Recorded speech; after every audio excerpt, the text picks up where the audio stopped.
Marcus Williams woke up that Tuesday morning thinking it would be just another ordinary day. He stretched his arms and looked at the clock on his nightstand. 6:30 in the morning. The sun was just starting to peek through his bedroom curtains, casting warm golden light across his small apartment. He had been teaching high school history for 8 years now. His students loved him because he made the past come alive with stories and passion. Marcus believed that understanding history helped young people make better choices for their future.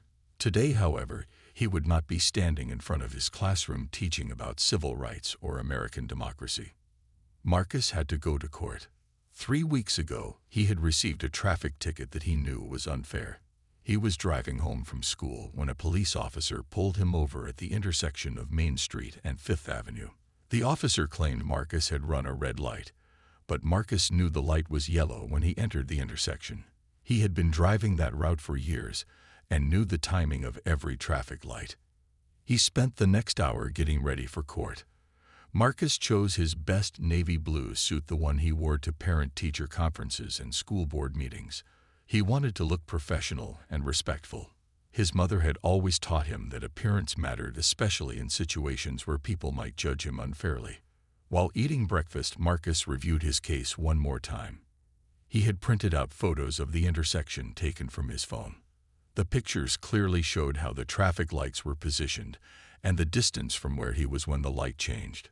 He also had statements from 2 of his students who were in his car that day. They both confirmed that the light was yellow, not red. Marcus felt confident about his case. He had evidence and witnesses. The facts were on his side. In his mind, this would be a simple matter of presenting the truth and getting the ticket dismissed. He had never been in serious trouble with the law. His record was clean except for one speeding ticket from 5 years ago. As he drove to the courthouse, Marcus thought about his students. He had taken a personal day to handle this matter. His substitute teacher, Mr. Johnson, would be covering his American history classes. He hoped to be back at school by afternoon to help coach the debate team. They had an important competition coming up next week. The courthouse was located in the center of downtown. It was an old building made of gray stone with tall columns at the front entrance. Marcus had driven past it many times, but never had reason to go inside.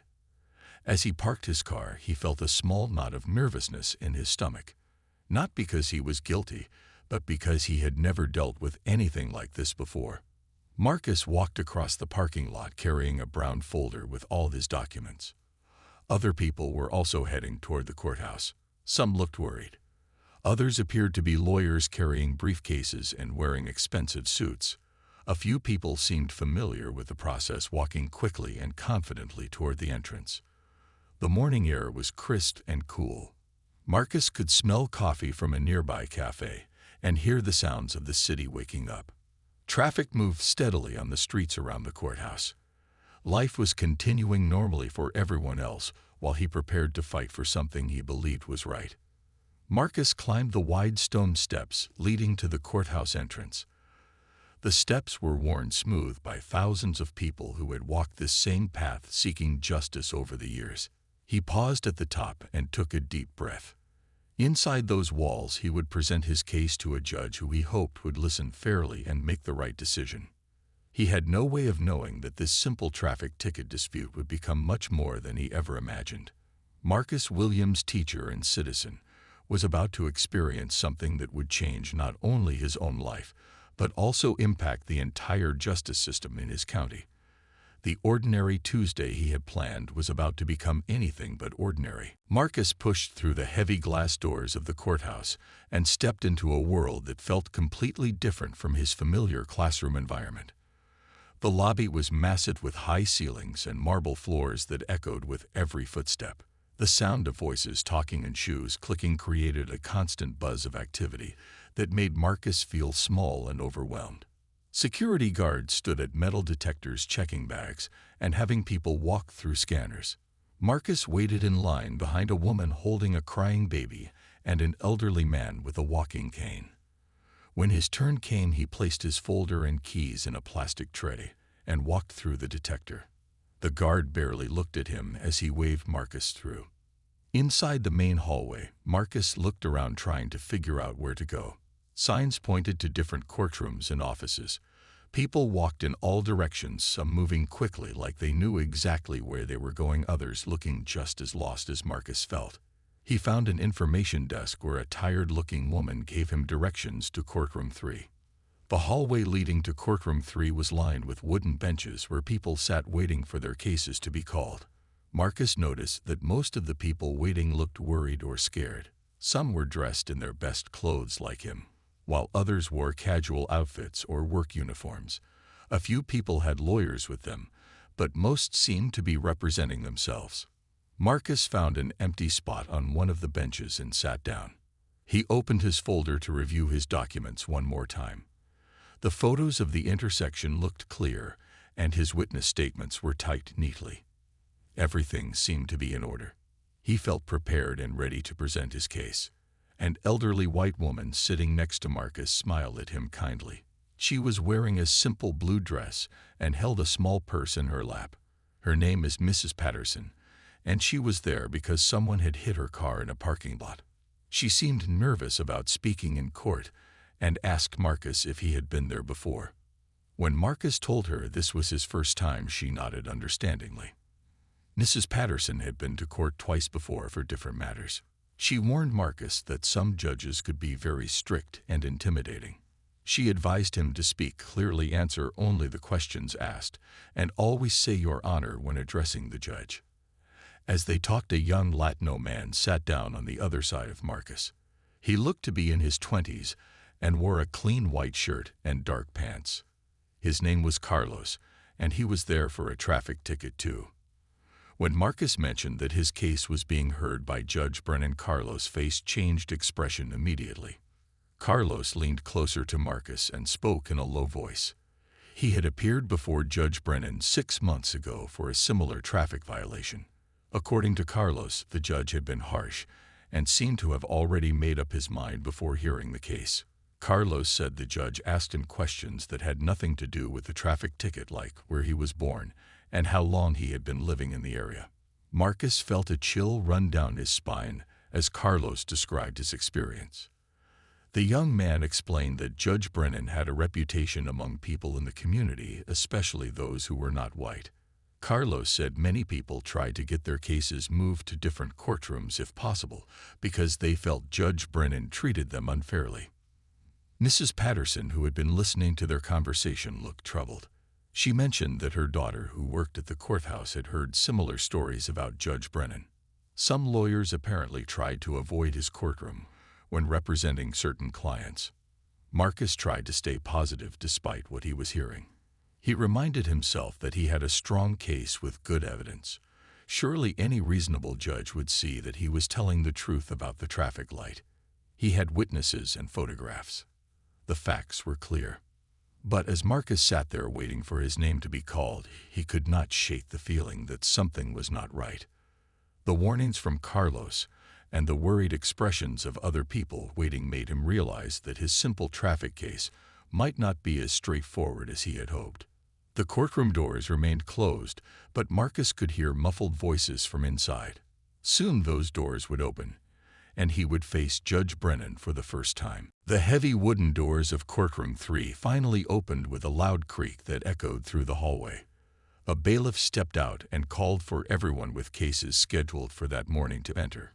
Marcus felt his heart beat faster as he stood up from the bench. He clutched his folder tighter and followed the small group of people walking into the courtroom. The courtroom was exactly what Marcus had seen in movies and television shows, but being there in person felt completely different. Dark wood paneling covered the walls and tall windows let in streams of natural light. The American flag stood proudly next to the state flag behind the judge's bench. Rows of wooden benches faced forward toward where the judge would sit. Marcus chose a seat in the third row where he had a clear view of everything. The other people spread out across the available benches, some sitting alone and others with family members or lawyers. Everyone spoke in hushed whispers if they spoke at all. The atmosphere felt heavy and serious, like being in a library or church. At exactly 9 o'clock, a side door opened, and Judge Harold Brennan entered the courtroom. He was a tall man in his early 60s with gray hair and cold blue eyes. His black robe made him look imposing as he walked to his chair behind the high wooden bench. The bailiff commanded everyone to rise as the judge took his seat. Judge Brennan had a stern expression that never seemed to change. He looked out over the courtroom like a king surveying his kingdom. When he spoke, his voice was deep and carried easily through the room.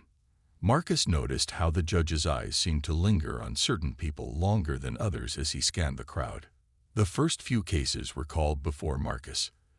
He watched carefully to understand how things worked. People approached a small podium in front of the judge's bench to present their cases. Some had lawyers who did most of the talking while others spoke for themselves. Marcus noticed that Judge Brennan seemed impatient with people who took too long to explain their situations.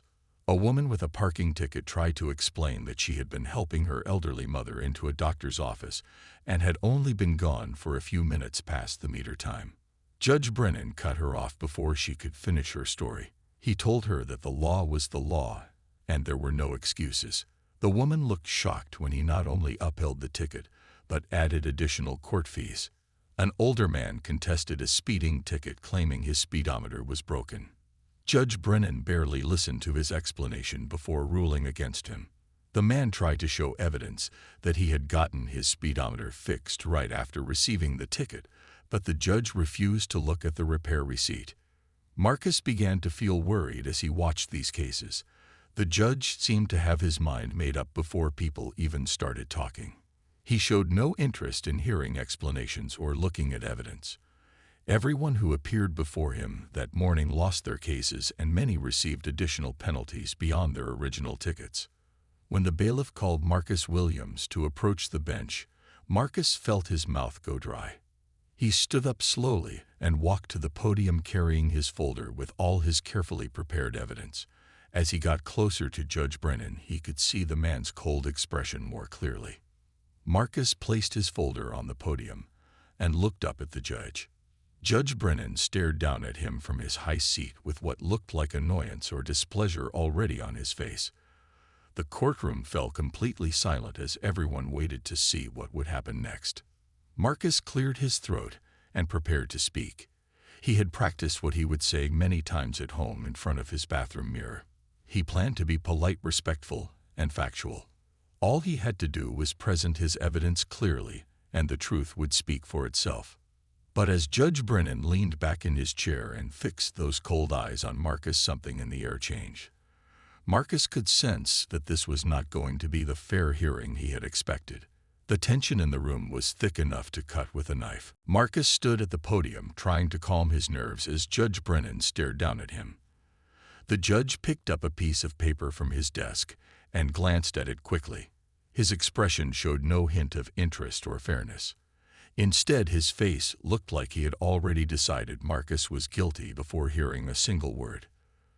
The police officer who had given Marcus the ticket was sitting at a table to the right side of the courtroom. Officer Johnson was a heavy-set man in his 40s who looked bored and tired. He had probably been to court dozens of times for similar cases and seemed to be going through the motions without much care. Judge Brennan spoke first, his voice sharp and unfriendly. "So, Mr. Williams, you think you are above the law?" The question hit Marcus like a slap in the face.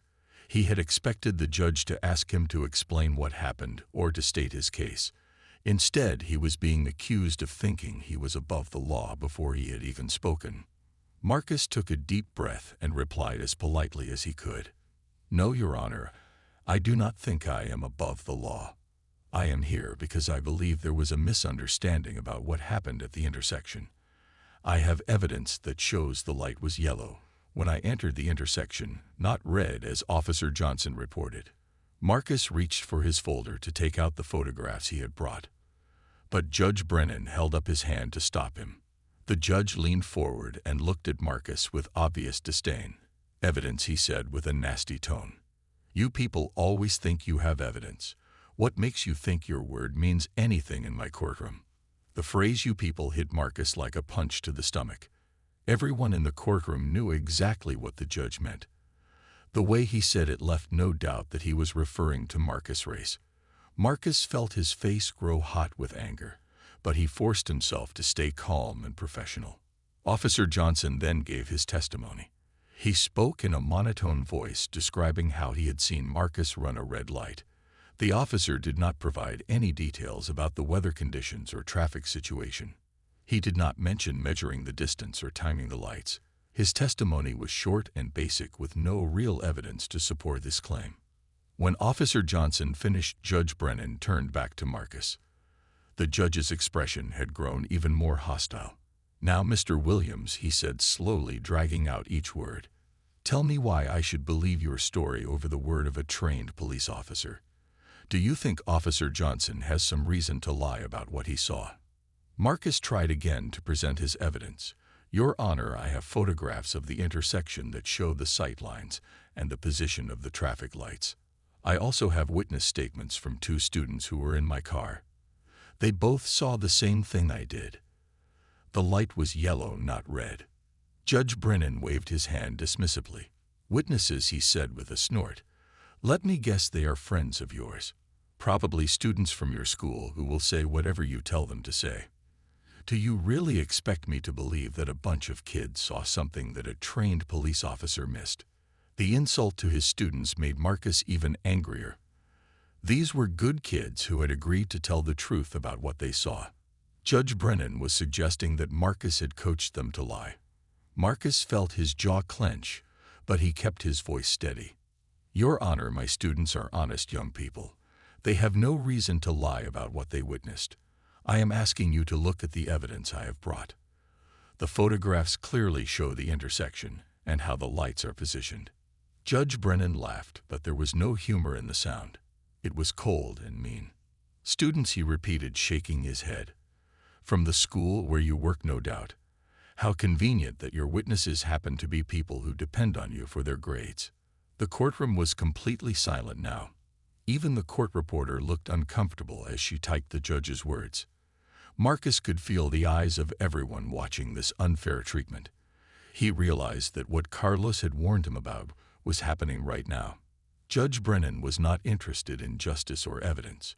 He had already decided Marcus was guilty simply because of who he was. Judge Brennan was no longer even pretending to be fair or professional. His next words were so shocking that the entire courtroom seemed to freeze in disbelief. "Maybe if your people spent less time complaining and more time following the law, we would not have these problems," he said with a cruel smile. He leaned back in his chair looking pleased with himself, like he had just made a clever joke. The silence in the courtroom was deafening.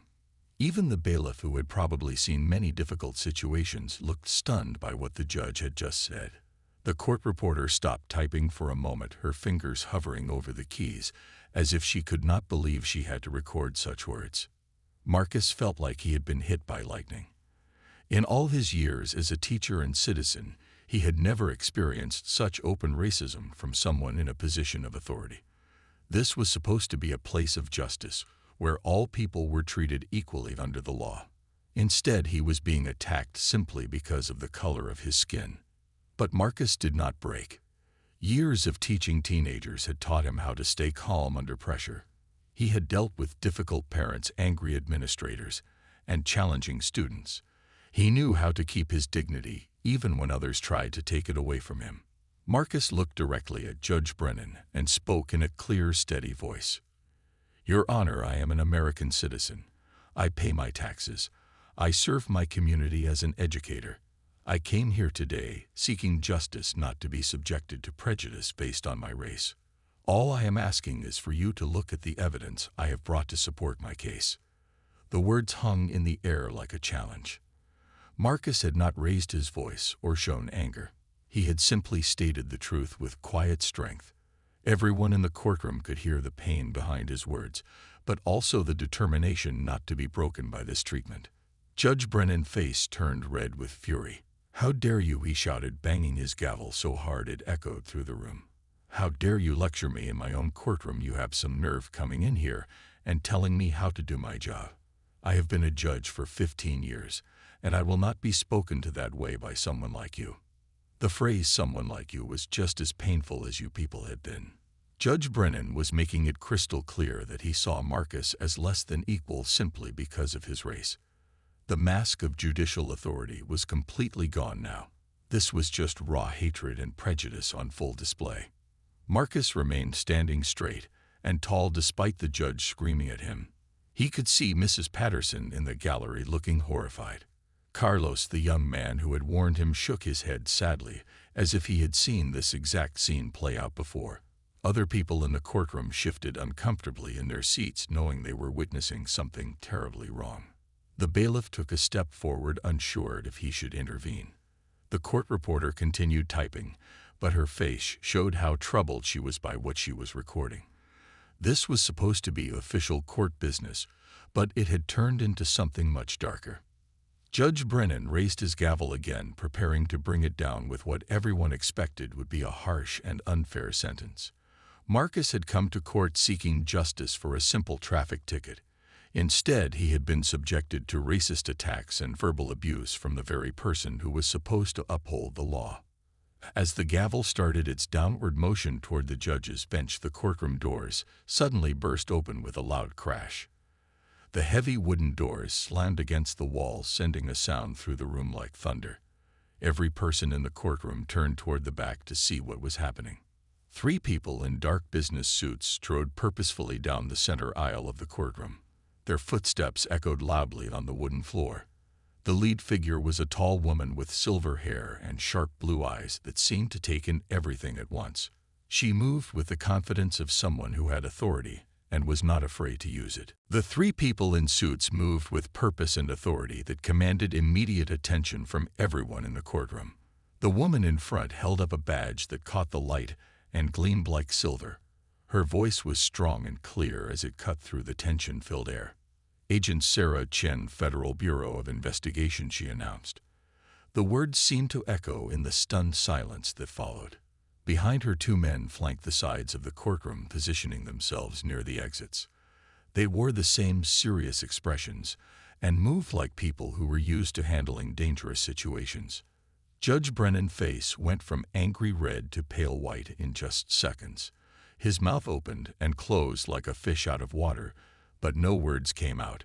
The gavel he had been about to bring down remained frozen in his raised hand, as if time itself had stopped.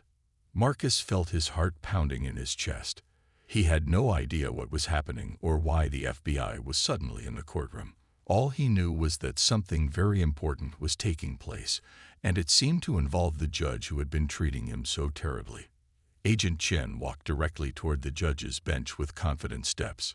She was probably in her early 50s, with silver-streaked hair pulled back in a neat style. Her dark suit was perfectly pressed, and she carried herself like someone who was used to being in charge. When she spoke, her voice filled the entire courtroom without her having to shout. The other 2 agents had taken positions at different points in the room. One stood near the main doors they had entered through, while the other moved to the side entrance where Judge Brennan had first come in. Both men were watching everything carefully, like they were expecting trouble. People in the gallery craned their necks to get a better view of what was happening. Mrs. Patterson covered her mouth with her hand as if she could not believe what she was seeing. Carlos leaned forward with wide eyes.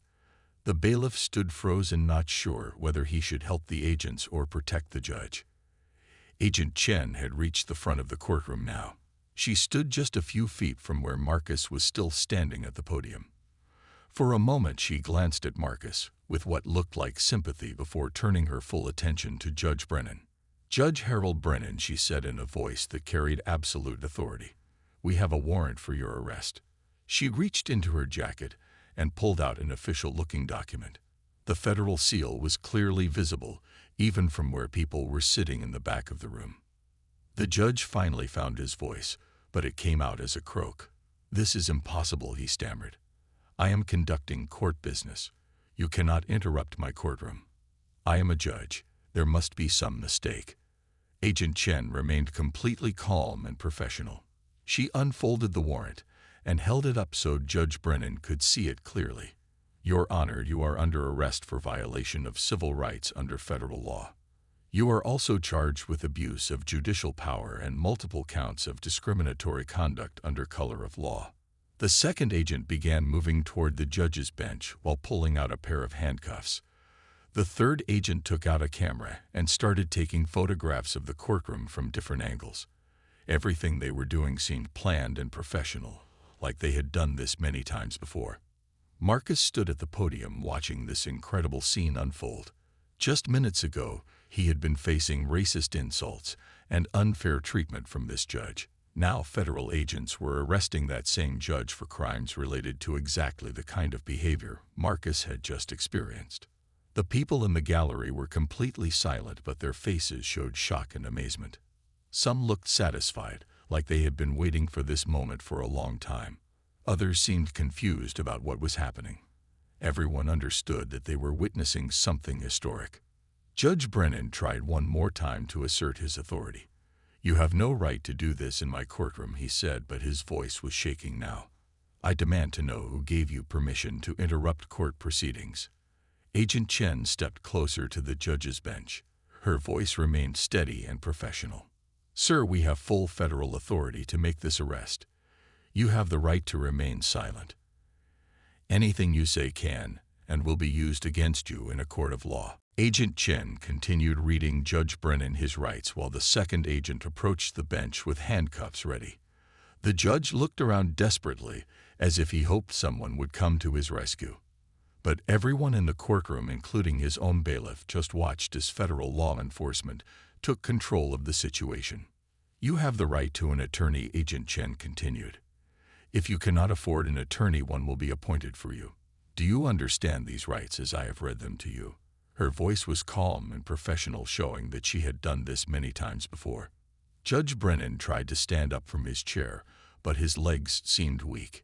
His face was now completely white, and sweat had formed on his forehead. "This is outrageous," he said in a shaky voice. "I am being set up. Someone is trying to destroy my career. I have done nothing wrong." The second agent reached the judge's bench and gently but firmly took Judge Brennan by the arm. The judge did not resist as the handcuffs were placed on his wrists. The silver medal stood out starkly against his black robe. In just a few minutes he had gone from being the most powerful person in the room to someone under arrest. Agent Chen addressed the entire courtroom now. "Ladies and gentlemen, I apologize for the interruption of these proceedings. Court is now adjourned until further notice. Please remain seated while we complete this arrest." She gestured to the bailiff, who nodded and began clearing people from the immediate area around the bench. Marcus still stood at the podium trying to process what was happening. Agent Chen walked over to him and spoke quietly. "Mr. Williams, I believe you are the complainant in today's case. We will need to speak with you later, but for now you are free to go. Your case will be reviewed and handled appropriately." The agent handed Marcus a business card with FBI contact information. She told him that someone from their office would be in touch within the next few days to discuss what had happened in the courtroom today. Marcus took the card with trembling hands, still unable to believe what he was witnessing. Judge Brennan was now being led toward the side door, where he had entered just an hour earlier. But instead of walking in with authority and power, he was leaving in handcuffs as a federal prisoner. His black robe seemed to drag behind him like a symbol of fallen justice. As they walked toward the door, Judge Brennan suddenly stopped and looked back at Marcus. For a moment, their eyes met across the courtroom. The judge no longer looked angry or superior. Instead, he looked like a frightened old man who realized his life was about to change forever. The bailiff began directing people toward the exits. Mrs. Patterson approached Marcus with tears in her eyes. She told him how proud she was of the way he had handled himself with dignity during such terrible treatment. Carlos also came up and shook Marcus' hand, saying he was glad someone finally stood up to the judge. The court reporter packed up her equipment, looking shaken by what she had witnessed and recorded. She would later realize that her transcript of the day's events would become crucial evidence in a federal case. Every racist word and unfair action by Judge Brennan had been officially documented. Agent Chen finished taking statements from several witnesses in the courtroom. She moved efficiently from person to person, gathering information about what they had seen and heard. Everyone was eager to cooperate, knowing they had witnessed something that should never happen in an American courtroom. The third agent continued photographing the scene from multiple angles. The pictures would become part of the official record showing exactly where everyone had been positioned during the judge's racist outburst. Every detail was being preserved for the investigation and trial that would follow. As Marcus finally left the courthouse, he felt like he was walking in a dream. He had come to fight a simple traffic ticket, and instead had been attacked by a racist judge only to watch that same judge be arrested by federal agents. The morning sun seemed brighter as he walked down the courthouse steps, knowing that justice had somehow prevailed even when everything seemed stacked against him. 3 days after the dramatic arrest in the courtroom, Agent Chen called Marcus at his home. She asked if he could come to the FBI field office downtown to answer some questions about his experience with Judge Brennan. Marcus agreed immediately, still curious about how the FBI had known to be in the courtroom at exactly the right moment. The FBI office was located in a modern glass building several blocks from the courthouse. Marcus went through security and was escorted to a conference room where Agent Chen was waiting with another agent named Rodriguez. The room had a large table and walls covered with charts and photographs that Marcus could not quite make out. Agent Chen began by thanking Marcus for his cooperation and explaining that his case was part of a much larger investigation. For the past 8 months, the FBI had been looking into complaints about Judge Brennan's discriminatory behavior and violations of people's civil rights. Dozens of people had come forward with stories similar to what Marcus had experienced. The investigation had started when a civil rights organization received multiple complaints about unfair treatment in Judge Brennan's courtroom. Most of the complaints came from African American and Hispanic defendants who felt they had been treated differently because of their race. The organization contacted the FBI, who opened a federal civil rights investigation. Agent Rodriguez showed Marcus a thick folder filled with statements from other people who had appeared before Judge Brennan. There were transcripts of court proceedings where the judge had made racist comments similar to what Marcus had heard. There were also records showing that the judge gave harsher sentences to minorities compared to white defendants for similar crimes. The FBI had been gathering evidence for months, but they needed to catch Judge Brennan in the act to build the strongest possible case. They had been monitoring his courtroom through various methods, waiting for the right moment to make their move. Marcus' case had provided exactly the kind of clear evidence they needed. Agent Chen explained that the court recording system had captured every word of Judge Brennan's racist comments to Marcus. The FBI had been listening in real time through a court-approved wiretap on the courtroom audio system. When they heard the judge use phrases like "your people" and "someone like you," they knew they had the evidence they needed for an arrest. Marcus learned that he was not the first person Judge Brennan had treated this way.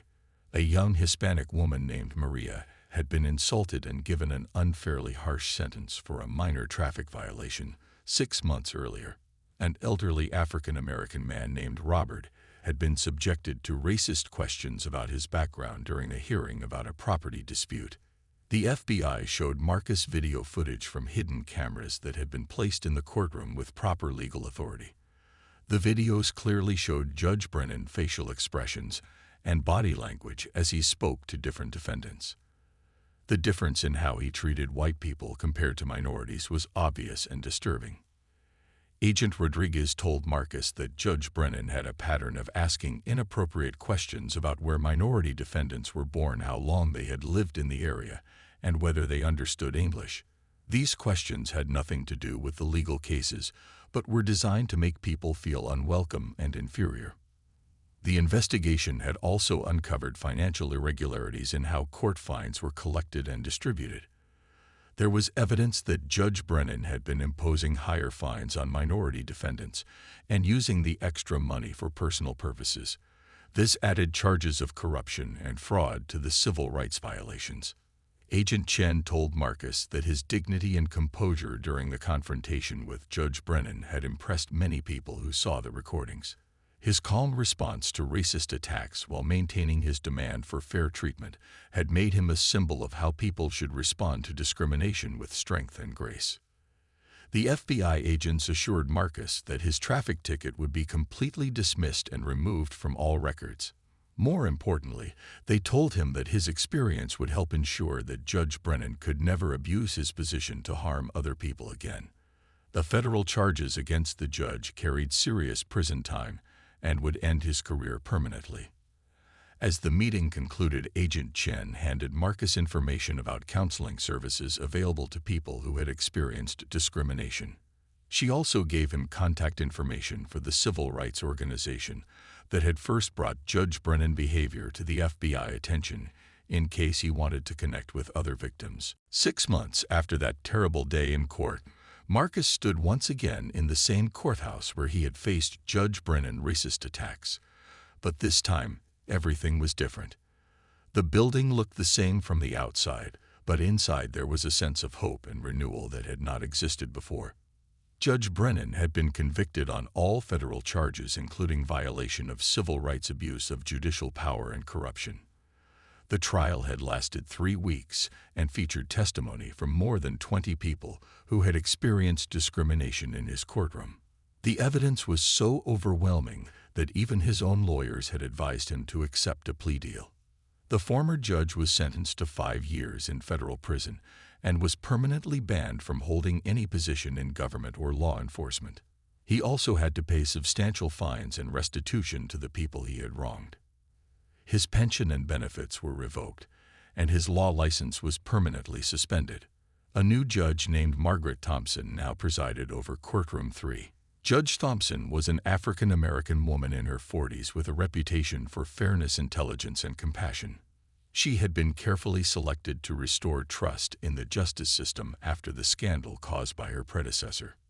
Marcus had been invited to attend the ceremony where Judge Thompson was officially sworn in to her new position. As he sat in the same courtroom where he had been attacked, he felt a mixture of emotions. The memories of that awful day were still painful, but he was proud that his experience had led to positive change. During her swearing-in ceremony, Judge Thompson spoke about the importance of equal justice under law. She promised that her courtroom would be a place where all people, regardless of race, color, or background, would be treated with dignity and respect. Her words brought tears to the eyes of many people in the audience who had suffered under the previous judge. After the ceremony, Marcus was approached by several reporters who wanted to interview him about his experience. He had become something of a local hero after his story became public. Many people praised his courage in standing up to Judge Brennan's racist attacks with dignity and strength. Marcus had also received dozens of letters and emails from people around the country who had been inspired by his story. Students at his school had organized an assembly where they talked about civil rights and the importance of fighting discrimination. His principal had nominated him for a Teacher of the Year award, citing his example of courage under pressure. The civil rights organization that had first brought Judge Brennan's behavior to the FBI attention asked Marcus to speak at their annual conference. He talked about the importance of documenting discrimination and speaking up when witnessing unfair treatment. His speech was met with a standing ovation from the audience. Marcus had also started working with the FBI to help train new agents about recognizing civil rights violations. His first-hand experience made him an effective teacher about how discrimination actually looks and feels in real situations. He found this work deeply rewarding as it helped prevent others from experiencing what he had gone through. The traffic ticket that had originally brought Marcus to court was not only dismissed but completely expunged from all records.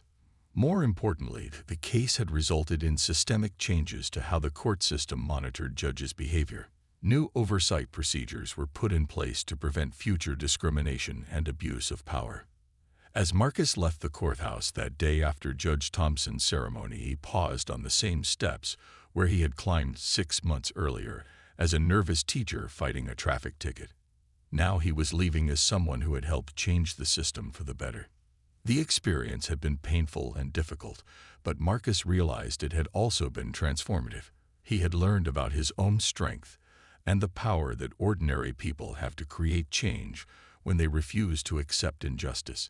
His students often heard him say that one person standing up for what is right can make a difference for everyone. Walking back to his car, Marcus felt a sense of closure and hope. Justice had been delayed, but it had not been denied.